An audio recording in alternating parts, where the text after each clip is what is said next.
बिस्मिल्लाहिर्रहमानिर्रहीम। अस्सलाम वालेकुम नाज़रीन, मैं हूं आपका मेज़बान मलिक शाह आज़िब तारिक। आप देख रहे हैं एसपी न्यूज़ HD चैनल। आज पाकिस्तान के अंदर ऐसा एक वाकया पेश आया जिसको सुनने के बाद मैं समझता हूं कि पूरी इंसानियत जो है वो शर्मा जाएगी।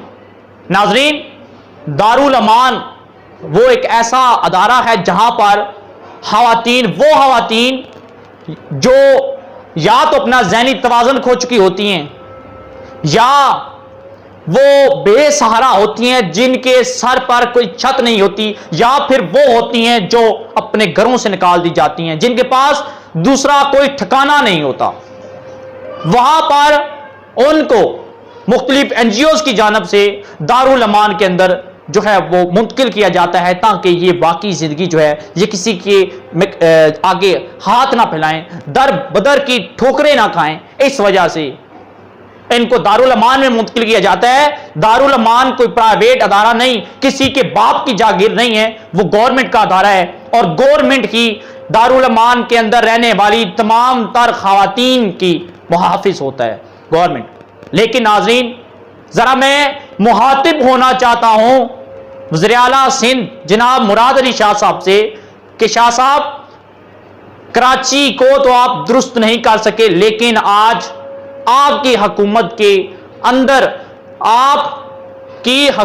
अंदर नाजरीन वहां पर जो दारुल अमान है वहां पर खवातीन में कहूंगा कोई 1 2 3 नहीं, कम अज कम 8 खवातीन ने अपने बयान दिए हैं। मुकम्मल तफसीलात मैं आपके सामने रखूंगा।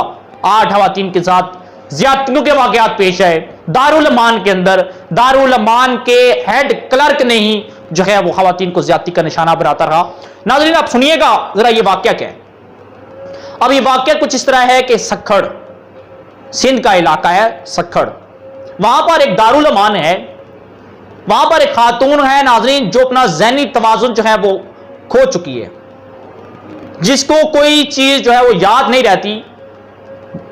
घर वालों ने उसको वहां पर मुंतकिल किया ताकि ये जो है मजीद अजियत का शिकार ना हो।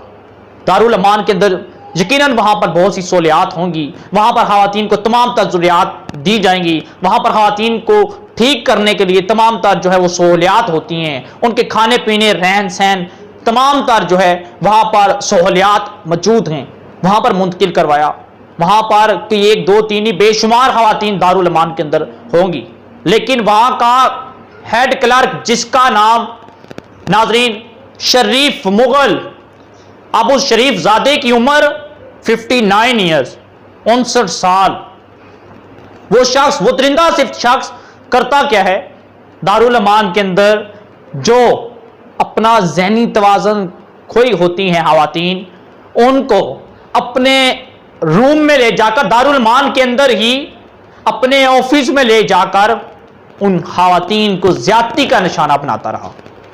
वहां पर एक खवातीन कुछ इस तरह की थी कि जो मेंटली तौर पर बिल्कुल दुरुस्त थी, सिर्फ और सिर्फ अपने घर वालों से बेदखल थी, उसका कोई मकान नहीं था, उसके सर पर कोई छत नहीं थी, बेसहारा थी, लेकिन अपनी इज्जत और आबरू की मुकम्मल तौर पर वह हिफाजत कर सकती थी, वहां पर वो मौजूद थी। उसने देखा वहां की सूरत हाल कि उन मजबूर और इज्जतदार खवातीन के दरमियान एक दरिंदा, एक बेडिया मौजूद है। तो नाजरीन, उसने दारुल अमान के अंदर से ही एक खत जो है वो भेजा सिंध हाई कोर्ट को कि जो जज हैं उनको भेज दिया। जब जज साहब ने वो खत उस खातून का पढ़ा, उस मुतासरा खातून का जिसने दारुल अमान के अंदर से बैठकर ये तमाम तर कहानी बयान की, तो जज साहब ने फौरी तौर पर अपने सेशन जज को ये हुक्म दिया कि एक कमेटी बनाए अपनी ज़ेरे निगरानी और इस हद की बाबत तमाम तर इंक्वायरी कमेटी बनाइए। अब नाज़रीन, ये गुज़श्ता कई माह से ये कमेटी बनी, इसके ऊपर सेशन जज साहब ने मुकम्मल तौर पर इंक्वायरी की और तब ये बात जाकर सामने आती है कि वाकया ही उस खातून या मुख्तलिफ खातून के साथ ज्यादतियां होती रही हैं। और शरीफ मुगल ने, जिसकी उम्र 59 साल है, अभी रिटायरमेंट के करीब था, वो शख्स दारुल अमान से 59 ईयर उसकी उम्र थी और वो ये ऐसा गंदा और घिनौना काम करता रहा। लेकिन नाजरीन, अब उसको गिरफ्तार कर लिया गया। 8 खवातीन ने अपने बयानात जज साहब को कलम बंद करवाए। मतलब ये कि 8 खवातीन जो है इस चीज का सबूत हैं कि या तो इन्होंने ज्यादतियों होती देखी हैं या इनके साथ ऐसे ज्यादतियों के वाक़े उस दारुल अमान के अंदर पेश आए।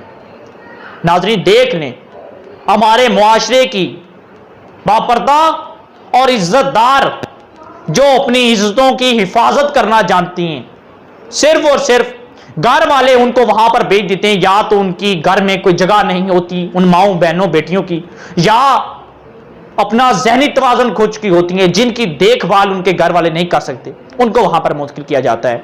और आज दारुल अमान पाकिस्तान के अंदर दारुल अमान जो हैं उनके ऊपर हुकूमत के अदारे तो जरूर हैं, लेकिन हुकूमत की नजरें उनके ऊपर नहीं है, इनको कोई सहूलियात नहीं दी जा रही, और वहां पर ऐसे दरिंदे बिठाए गए हैं जो इन खवातीन की इज्जतों के साथ खेलते हैं। पता नहीं ये शख्स कितने अरसे से ऐसे ही खवातीन को ज्यादतियों का निशाना बनता रहा है। लेकिन नाज़रीन, अगर मैं आज आपके साथ एक मजमूई रिपोर्ट जो मंजरें आप पर आई सन 2021, 20 और 21 की, एक साल की रिपोर्ट, 1500 से जायद मासूम कलियां बच्चियां, 1500 से जायद तकरीबन मासूम बच्चे जिनको ज्यादतियों का निशाना बनाया गया पाकिस्तान के अंदर, कोई कम से कम 3000 और 3100 के लगभग। और ऐसे बेशतर वाक़यात रोनुमा हुए कि कभी किसी को college, school, university, office, hotel, और कभी यहां तक कि फैक्ट्रियों के अंदर, स्कूलों के अंदर, और इन जालिमों ने कब्रिस्तानों में जाकर मुर्दों को भी नहीं छोड़ा, उनको भी ज्यादतियों के निशाना बनाते रहे। ऐसे वाकयात रोनुमा हो रहे हैं, ऐसे वाकयात। अगर हमारी गवर्नमेंट पहले दिन से, जब कसूर की बेटी ज़ैनब के साथ ये वाकया पेश आया था, तो कड़ी से कड़ी सजा देती, तो मैं समझता हूं कि किसी के अंदर इतनी जुर्रत पैदा ना होती कि वो दोबारा ऐसा ख्याल सोचता कि मैं फलां शख्स के साथ या फलां मासूम कली या बच्ची के साथ ज्यादती करूं, उसे कत्ल करूं। बेशुमार वाक़े पेश आए। ये नाज़रीन सखड़ का वाकया था, बड़ा इंतहाई अफसोसनाक वाकया था, और मुकम्मल तौर पर इसकी कहानी जो थी हमने आपके साथ शेयर की। आपसे मैं गुजारिश करता हूं कि हमारे एसपी न्यूज़ चैनल को सब्सक्राइब जरूर कर ले, बेल आइकन को प्रेस कर ले, ताकि आने वाली जो हर लेटेस्ट अहम अपडेट होती है वो आप तक बआसानी पहुंच सके। इजाज़त दीजिएगा, अल्लाह हाफिज़।